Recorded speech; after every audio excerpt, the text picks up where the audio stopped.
પાયાની હકીકત જો જોવા જઈએ તો 72,000 રૂપિયા જે આપવાની જાહેરાત થઈ છે એ વાતની અંદર કોઈ પણ જાતનું તથ્ય નથી. એ સિવાય એના પહેલા અમારા કોંગ્રેસના મિત્રો કહે છે કે વડાપ્રધાન નરેન્દ્ર મોદી સાહેબે 15 લાખ રૂપિયા જે ખાતામાં નાખવાની વાત કરેલી, હકીકતમાં જે કાળું નાણું વિદેશોમાં ફસાયેલું છે એ પાછું આવે તો પ્રત્યેક ગરીબના ખાતાની અંદર 15 લાખ રૂપિયા જેવી માતબર રકમ જમા થઈ શકે, આ પ્રકારની વાત કરેલી હતી. હું પોતે આપીશ એવી વાત નહીં કરેલી. ઓકે ઓકે ઓકે, આંકડાઓની માયાજાળની અહીંયા આગળ વાત થઈ રહી છે. આંકડાઓની જે માયાજાળ છે, હા જી જી જી જી.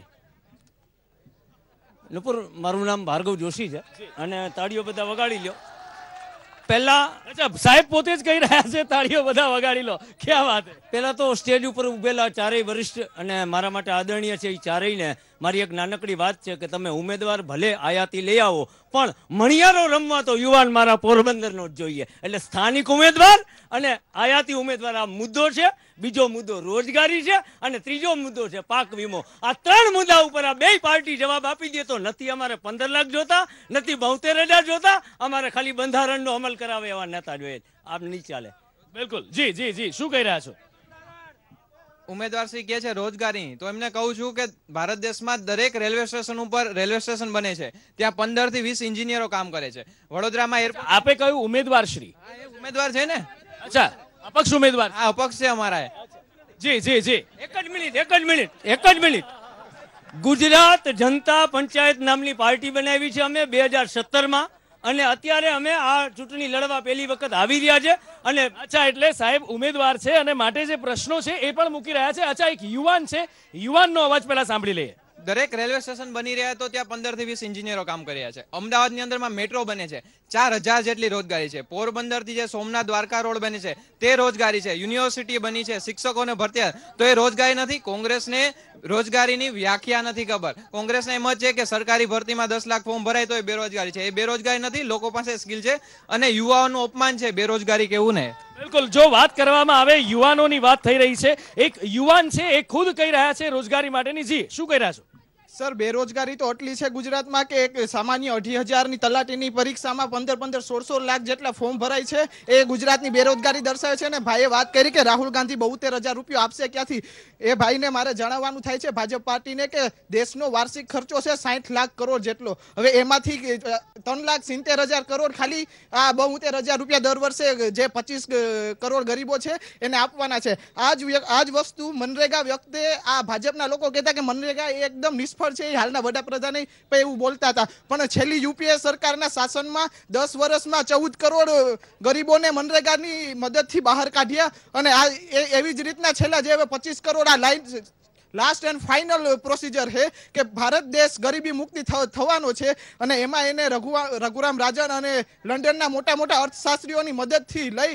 એટલે ગરીબી નાબૂદ કરવાની વાત આ દેશમાં 1951 થી શરૂ થઈ હતી. હજી સુધી આ વાત ચાલી રહી છે. દાવા દરેક પાર્ટી કરી રહી છે. જોઈએ. જી જી જી, શું કહી રહ્યા છો?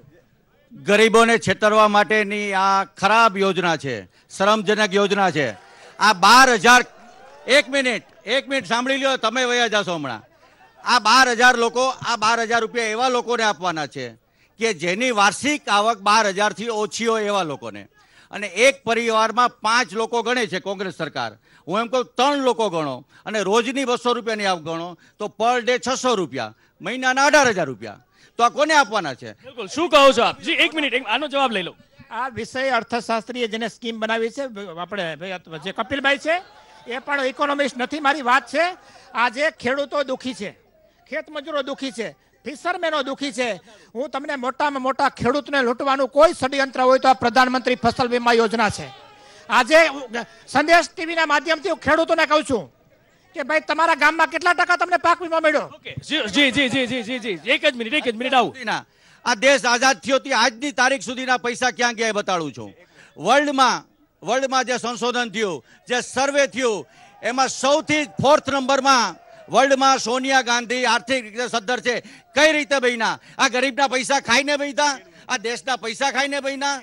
શું કહો છો? 5 વર્ષનો હિસાબ આપવાને બદલે હંમેશા આવી જ વાતો કરશે. મારી વાત એટલે પ્રધાનમંત્રી ફસલ વીમા યોજનાની અંદર જે પ્રધાનમંત્રી ફસલ, સાંભળો, મને પૂરું તો કરવા દો તમે. 30% જે પ્રીમિયમ છે એ 30% પ્રીમિયમ અનિલ અંબાણીના અને રિલાયન્સ કંપનીના લાભાર્થે આ ભારત સરકારે આપ્યું છે.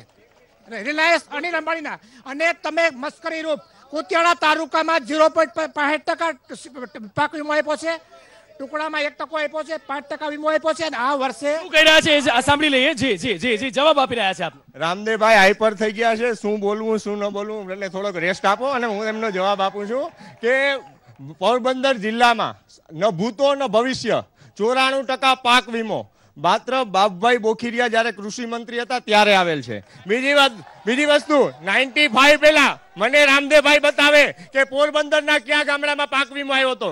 95 પહેલા રામદેવભાઈ મને બતાવે કે ક્યારે ખેડૂતોને ટેકાના ભાવેથી ખરીદી થઈ હતી. જી રામદેવભાઈ શું કહો છો? જી જી વાત સાંભળો. વાત એટલી છે, અત્યારના આજે દુષ્કાળનું વર્ષ છે આખા પોરબંદર જિલ્લાની અંદર. હવે તમને બાજુમાં જે છે અડવાણા ગામ છે એની બાજુમાં ખીરસરા છે, એની અંદર 80% પાક વીમો મળે, અછત જાહેર થાય. આંબારામાની બાજુમાં ચંદ્રાવાળા છે, એની અછત જાહેર થાય એની અંદર, અને 30% પ્રીમિયમ હું તમને કહું છું. મોટરસાયકલનો પ્રીમિયમ 5% છે, ને આ રિલાયન્સ કંપનીના લાભાર્થે ભારતીય જનતા પાર્ટી. આપ શું કહી રહ્યા છો?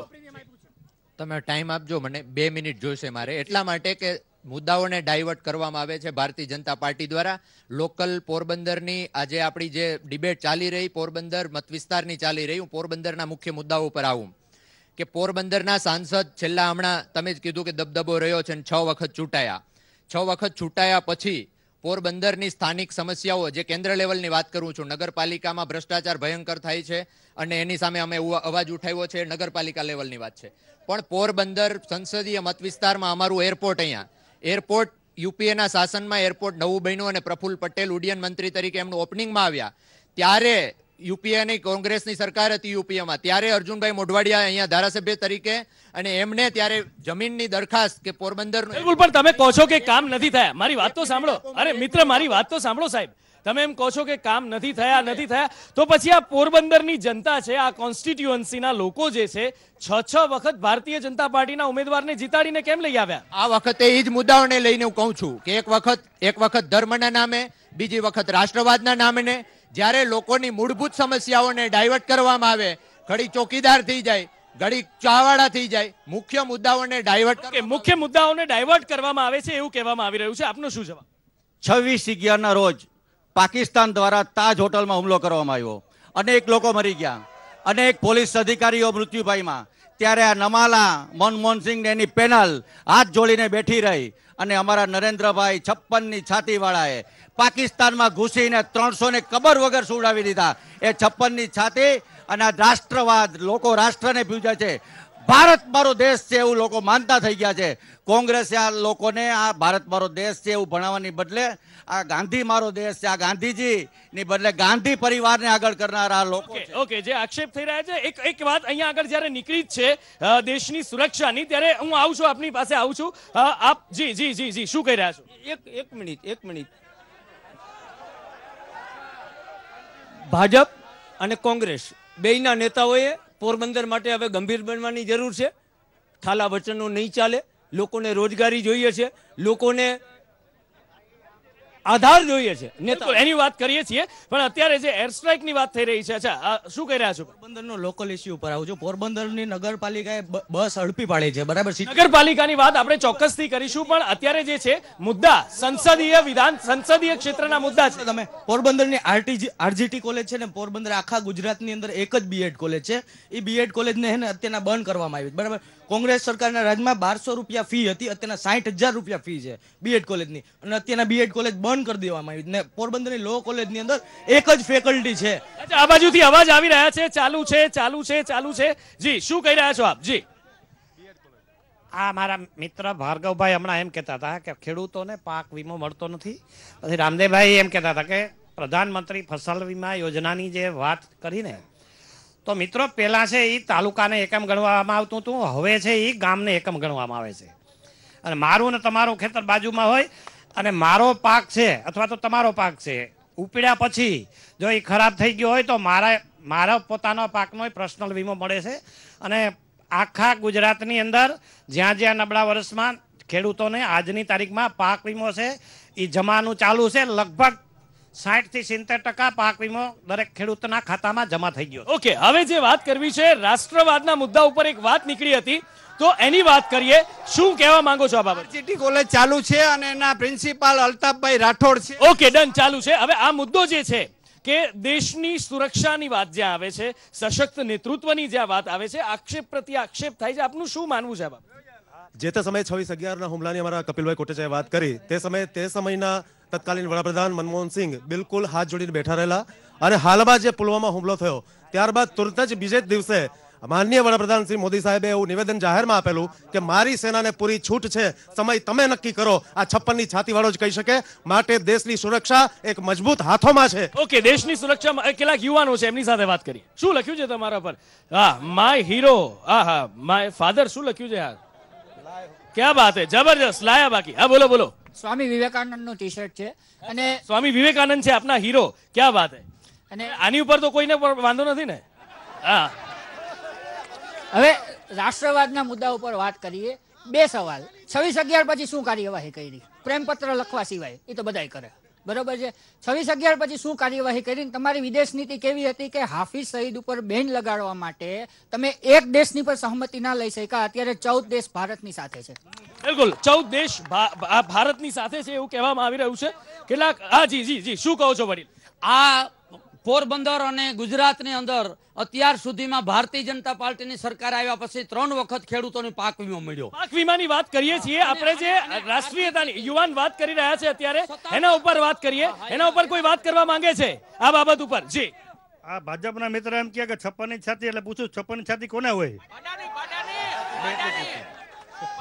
પણ આનો કોઈની પાસે જવાબ છે કે જ્યારે દેશ ઉપર હુમલો થયો, દેશે એર સ્ટ્રાઇક કરી, 14 દેશો જે છે એ ઉભા રહ્યા ભારતની સાથે. જી, આગળ આવશો ભાઈ, મને ત્યાં આવવાની જગ્યા નથી. હું તમને હવે એક સવાલ કરું કે તમે ત્યાં 10 જગ્યાએ માઇક આપો ને અહીંયા આવતા જ નથી. હું અહીંયા આવું છું, બોલો ને, બોલો. મતલબ પણ તમને હું મોકો આપું છું. ક્યારે મોકો આપો? ત્યાં 10 ને. અરે અહીંયા 10 ને નહીં 20 ને આપું, પણ બોલો તો. અહીંયા કેમ એકને મોકો? અચ્છા, બોલો. ભાજપ વાળા ભાઈએ આપણે રાષ્ટ્રવાદની વાત કરી, પણ છેલ્લા તમે સરકારી આંકડા લઈ લ્યો તો છેલ્લા 5 વર્ષમાં જેટલા જવાનો ભારતના શહીદ થયા છે એટલા આજ સુધીના ગમે એ 5 વર્ષ તમે યુપીએના કોંગ્રેસના શાસનના લઈ લ્યો, એટલા જવાન શહીદ થયા નથી. ઓકે, આપનું શું કહેવું છે આ બાબત? અમારું એમ કહેવાનું છે કે અહીંયા પોરબંદર સંસદીય મત વિસ્તારમાં માત્ર ખેડૂતોની એકની તમારે મીડિયાવાળાને સાંભળવા કરતા અહીંયા બીજા રોજગારો ઘણા છે, માલધારીઓ છે, એના ઉપર ઘણા બધા પ્રશ્નો છે, ફિશરમેનના પણ પ્રશ્નો છે મારી સાથે. પણ અત્યારે જે ટોપિક ચાલી રહ્યો છે, જે વિષય પર ચર્ચા ચાલે છે, એના વિશે શું કહેવાય? 15માં ઉત્તર ગુજરાતમાં લોકોએ શું કર્યું? આ ભાજપની સરકારે, બરોબર, આમાં મારી પાસે આંકડા છે, મારી પાસે પુરાવા છે, સાંભળી જાઓ. અત્યારે જે એ બધા મુદ્દા ઉપર આવીએ છીએ, હું જે પૂછી રહ્યો છું, આ ભાઈ મને કહે છે કે ત્યાં 10 જણાને પૂછો છો, હું અહીંયા પૂછું છું, મુદ્દા ઉપર કોઈ બોલવા તૈયાર નથી. શું કહો છો? યુવાન છે, એમની સાથે વાત કરી. તમે એર સ્ટ્રાઇકની વાત કરી, હા, એના ઉપર કંઈક વાત કરીએ ને, ચાલુ ટોપિક છે, એના ઉપર વાત કરીએ એટલે બધું ડોળાઈ જશે. કઈ વાંધો નહીં.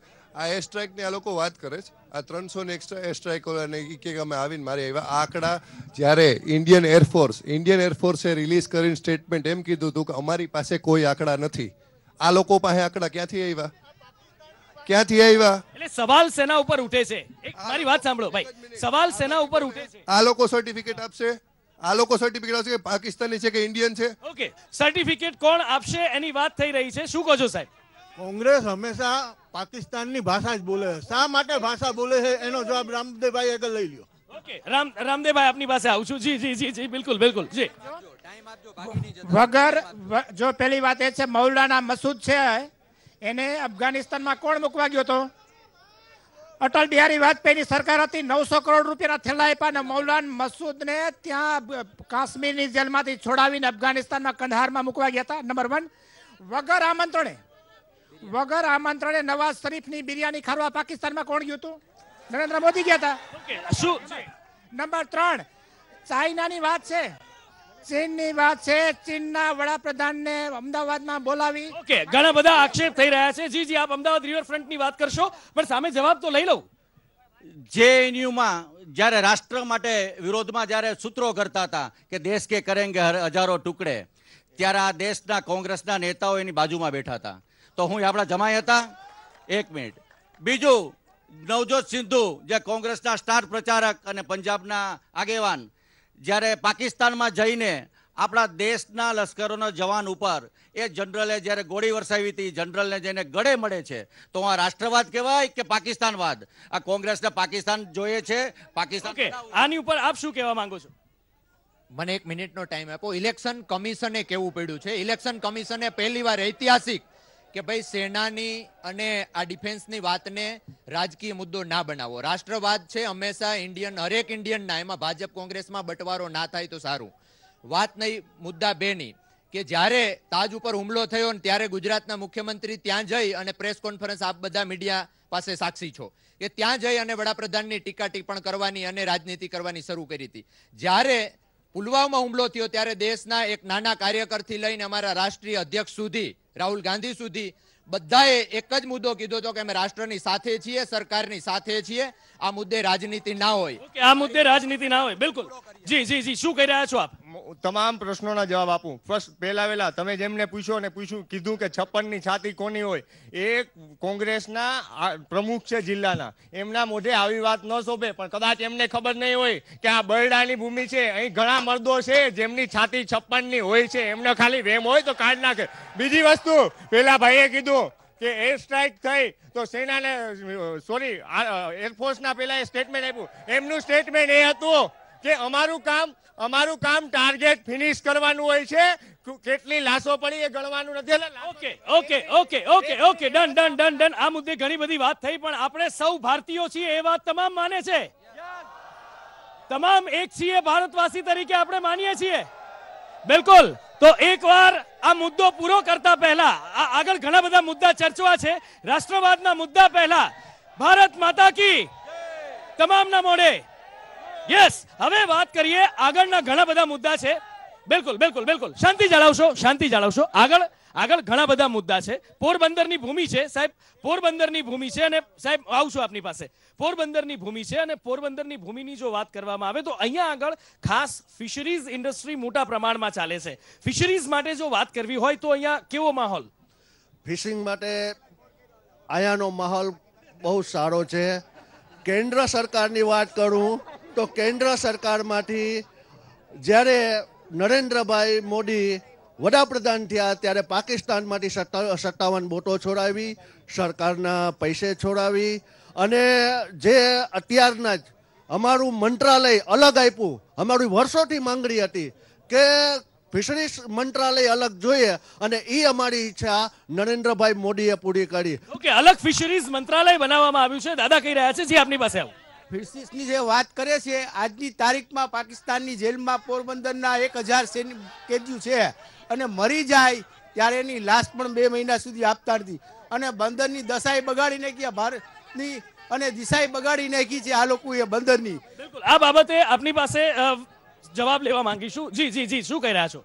હું તમને જણાવવા માંગીશ, અને તમે આરટીઆઈ થ્રુ માહિતી માંગીને પણ શ્યોર કરી શકો છો. પાકિસ્તાનની અંદર જ્યારે 2014માં નરેન્દ્રભાઈ વડાપ્રધાન બન્યા ત્યારે આપણી હજારો બોટો પકડાયેલી હતી કોંગ્રેસના ટેન્યુઅરમાં, પરંતુ કોંગ્રેસે એક પણ બોટ ન છોડાવી, જેથી તમામ બોટ ખાલસા કરીને ભંગાર કરી નાખવામાં આવી હતી. માત્ર 57 બોટો હતી, 57 બોટો. નરેન્દ્રભાઈએ સૌ પ્રથમ પોતાના સરકારના પૈસેથી ડેલિગેશન ત્યાં મોકલું અને પોતાના પૈસાથી બોટો છોડાવીને અહીં લેવા. બીજી વસ્તુ કે આજ સુધી પાકિસ્તાન આ વાત કરતા રહે છે, પાકિસ્તાન માછીમારોને પકડે છે, તો કોંગ્રેસના ટેન્યુઅરમાં કેટલા માછીમારો પકડાયા, કેટલાને છોડાવ્યા? અને કોંગ્રેસની વાત કરીએ, સવાલ આપને પૂછવામાં આવ્યો છે. આજે વધારે જો દુઃખી હોય તો માછીમારો ખરેખર દુઃખી છે.